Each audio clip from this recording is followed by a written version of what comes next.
नमस्कार। प्रादेशिक समाचार दर्शन के इस अंक में आप सभी का बहुत बहुत स्वागत है। प्रादेशिक समाचार दर्शन इस कार्यक्रम के जरिए हम आपको प्रदेश भर में पिछले दिनों हुए महत्वपूर्ण आयोजनों की जानकारी देते हैं। आइए इस अंक की शुरुआत करते हैं।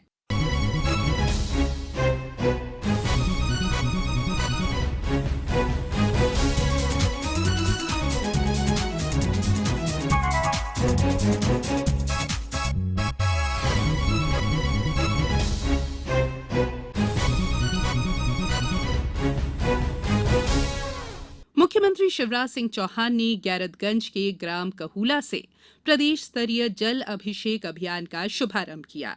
उन्होंने 52 कलशों का पूजन कर प्रदेश के सभी जिलों में जल अभिषेक अभियान की शुरुआत की। ज्यादा जानकारी दे रहे हैं हमारे रायसेन संवाददाता। मुख्यमंत्री ने प्रदेश में 5,000 अमृत सरोवर और 10,000 पुष्कर धरोहर जल संरचनाओं के पुनः प्रारंभ हो रहे कार्यों का भी शुभारंभ किया। मुख्यमंत्री ने अमृत सरोवर योजना के तहत जिले में 1,13,60,000 रुपये से अधिक लागत के कार्यों का शिलान्यास किया। इन संरचनाओं से 42 किसानों की 315 एकड़ जमीन सिंचित होगी। साथ ही 2 समूह के 24 सदस्यों को मछली पालन हेतु तालाब उपलब्ध कराए जाएंगे। मुख्यमंत्री श्री चौहान ने इस अवसर पर कहा कि जल अभिषेक अभियान धरती को अभूतपूर्व संकट से बचाने का अभियान है। हमारी संस्कृति ही जल संस्कृति है। प्राचीन काल से ही जल के महत्व को बताया जा रहा है। भारतीय संस्कृति में तालाब अभिन्न अंग हैं। कुएं, बावड़े आदि हमेशा से ही महत्वपूर्ण रहे हैं। इनके माध्यम से जल का संरक्षण होता है और हमारे लिए भी पानी बचता है। मुख्यमंत्री श्री शिवराज सिंह चौहान ने कार्यक्रम में प्रदेशवासियों सहित समाज के सभी वर्गों और संस्थानों का आह्वान किया कि वे आज से ही पानी बचाने के अभियान में जुट जाएं। इस अवसर पर स्वास्थ्य मंत्री डॉक्टर प्रभुराम चौधरी, सहकारिता एवं लोक सेवा प्रबंधन मंत्री डॉक्टर अरविंद भदौरिया, सांसद श्री रमाकांत भार्गव और सिलवानी के विधायक श्री रामपाल सिंह भी मौजूद थे। मुख्यमंत्री श्री चौहान द्वारा मंच पर 3 प्रमुख जल योद्धाओं को सम्मानित किया गया, जिन्होंने अपने खेत तालाब का कार्य स्थगित कर जल संचयन का बीड़ा उठाकर अपने विकास की कहानी लिखी है। जिले में ऐसे 501 जल योद्धाओं का सम्मान भी किया गया, जिन्होंने अपने खेतों में खेत तालाब बनाकर जल संचयन के साथ साथ खेतों की पैदावार और आमदनी कई गुना बढ़ाई है। मुख्यमंत्री ने स्व सहायता समूह को कृषि मंडी में खरीदी का लाइसेंस भी सौंपा। रायसेन जिले में जन अभिषेक अभियान के अंतर्गत मार्च 2023 तक 129.99 करोड़ रुपए के कुल 7,907 कार्य पूर्ण कराए जाएंगे। जल अभिषेक अभियान के तहत जिले में 22 करोड़ 7 लाख रुपए लागत के 101 कार्य स्वीकृत कराते हुए 2022 तक पूर्ण कराए जाएंगे। इसी प्रकार पुष्कर धरोहर समृद्धि अभियान के तहत जिले में कुल 721 कार्यों का चयन करते हुए 532 कार्यों की तकनीकी एवं प्रशासनिक स्वीकृति जारी कर कार्य प्रारंभ किए गए हैं, जिनमें 31 कार्य पूर्ण हो चुके हैं।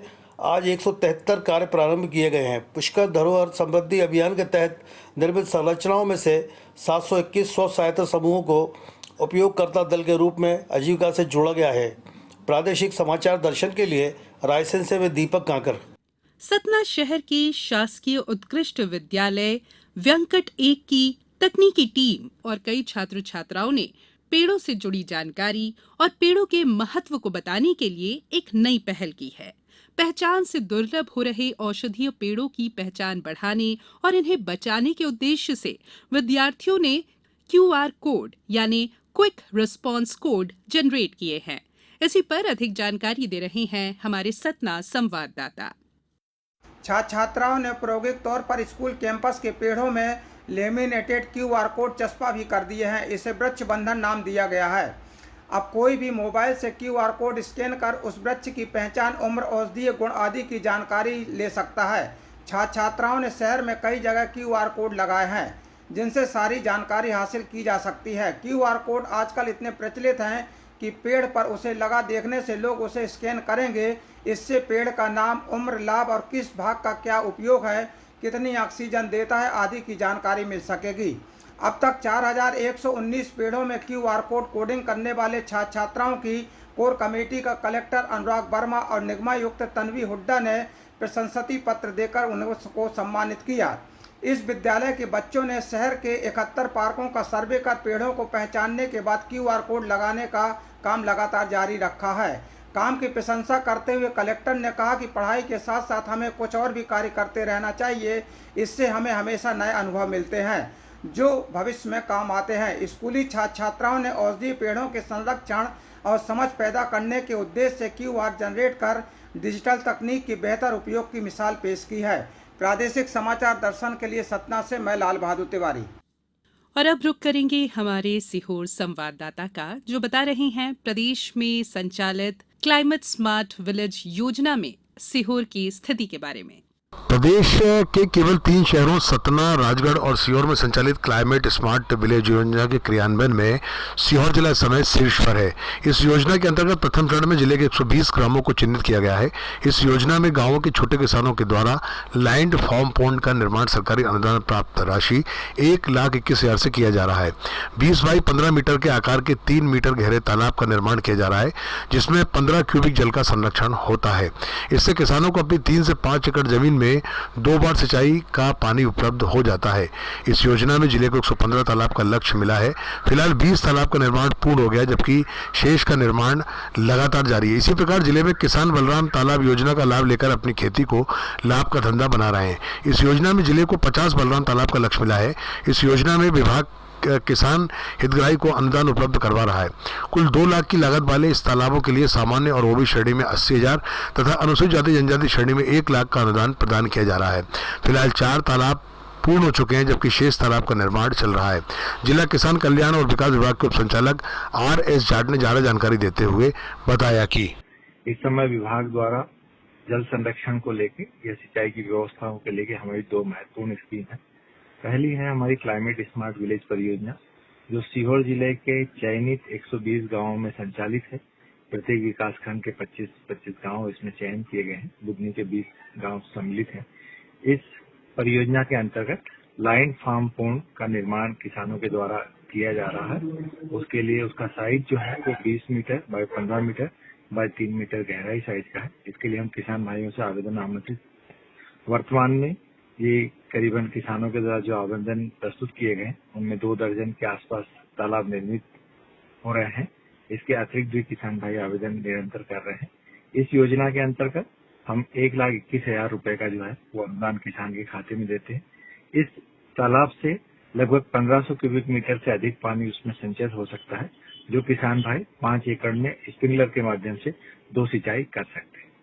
दूसरी हमारी महत्वपूर्ण स्कीम है जो जल संरक्षण को लेकर है, बलराम तालाब स्कीम। ये हमारी कंटिन्यू चलने वाली स्कीम है। ये जिले के प्रत्येक गांव में किसान भाई आवेदन कर सकते हैं। इसका आवेदन ऑनलाइन आवेदन है। इस वर्ष 2022-23 के लिए जिले द्वारा 50 तालाब का लक्ष्य निर्धारित किया गया है। इस पर हम किसान भाइयों को, सामान्य और पिछड़ा वर्ग किसान भाइयों को 80,000 रुपए का अनुदान और अनुसूचित जाति जनजाति किसान भाइयों को 1 लाख रुपए का अनुदान इस पर देंगे। प्रादेशिक समाचार दर्शन के लिए सीहोर से प्रदीप सिंह चौहान। रतलाम जिले में वर्ल्ड हेरिटेज डे यानी विश्व विरासत दिवस के अवसर पर आम लोगों को जोड़ने की एक पहल की जा रही है। इसी के बारे में विस्तार से बता रही हैं हमारी संवाददाता। वर्ल्ड हेरिटेज डे यानी विश्व विरासत दिवस 18 अप्रैल को लेकर रतलाम में पहली बार आम लोगों को जोड़ने का व्यापक अभियान चल रहा है। कलेक्टर कुमार पुरुषोत्तम की पहल पर रतलाम के युवाओं और बच्चों को अपनी ऐतिहासिक धरोहर और सांस्कृतिक विरासत को सहेजने के लिए लगातार प्रेरित किया जा रहा है। इस कड़ी की शुरुआत जनवरी में हेरिटेज साइकिलिंग टूर के साथ हुई थी, जिसमें प्रति रविवार को अधिकारियों के साथ शहर के युवा और बुजुर्ग भी साइकिलिंग करते हुए शहर की सभी प्रमुख ऐतिहासिक विरासतों को देखने समझने के लिए पहुंचे थे। वर्तमान में बड़ी संख्या में युवा प्रति रविवार को होने वाले इस अभियान से जुड़कर कई अलग अलग गतिविधियों का संचालन करते हुए अपने गौरवशाली इतिहास को सहेजने के लिए खुद आगे आ रहे हैं। उल्लेखनीय है कि रतलाम का राजमहल, सलाना का राजमहल और कैक्टस गार्डन, जावरा में नवाबों की नगरी, आलोट के पास चंबल नदी के किनारे बने ऐतिहासिक मंदिरों सहित इस जिले में ऐतिहासिक संपदा का खजाना है। अब जिला प्रशासन के सहयोग से आम जनता इसे संरक्षित करने के लिए आगे आ रही है, जिससे निश्चित ही ऐतिहासिक संरक्षण में मदद मिलेगी। समाचार दर्शन के लिए रतलाम से मैं अदिति मिश्रा। रीवा जिले में इन दिनों चिलचिलाती धूप और दोपहर में चलने वाली लू ने लोगों को परेशान कर रखा है। गर्म हवाओं से बचने के लिए लोग दोपहर में घरों में ही दुबके रहना पसंद कर रहे हैं। अधिक जानकारी दे रही हैं हमारी रीवा संवाददाता। इन दिनों यहाँ का अधिकतम तापमान 43 से 45 डिग्री के आसपास बना हुआ है, जबकि रात के न्यूनतम तापमान में भी उछाल आया है। बीते दिनों न्यूनतम तापमान 19.7 डिग्री तक दर्ज किया गया है। झुलसाने वाली गर्मी को देखते हुए छात्र छात्राओं के स्वास्थ्य सुरक्षा हेतु जिला कलेक्टर द्वारा जिले में संचालित समस्त शैक्षणिक संस्थाओं के संचालन का समय दोपहर 12:30 तक या इससे पहले का कर दिया गया है। मौसम विज्ञान केंद्र द्वारा प्राप्त जानकारी के अनुसार अभी गर्मी और बढ़ने की संभावना है।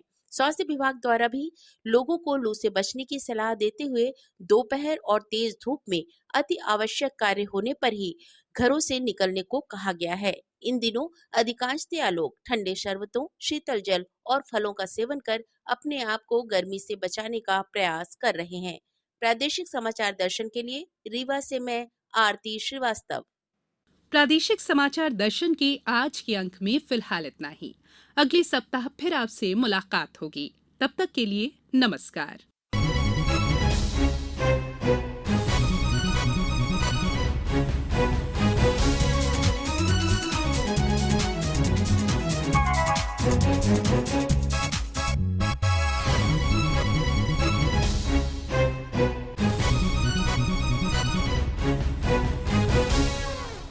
आलेख और वाचन स्वर संयुक्ता बनर्जी।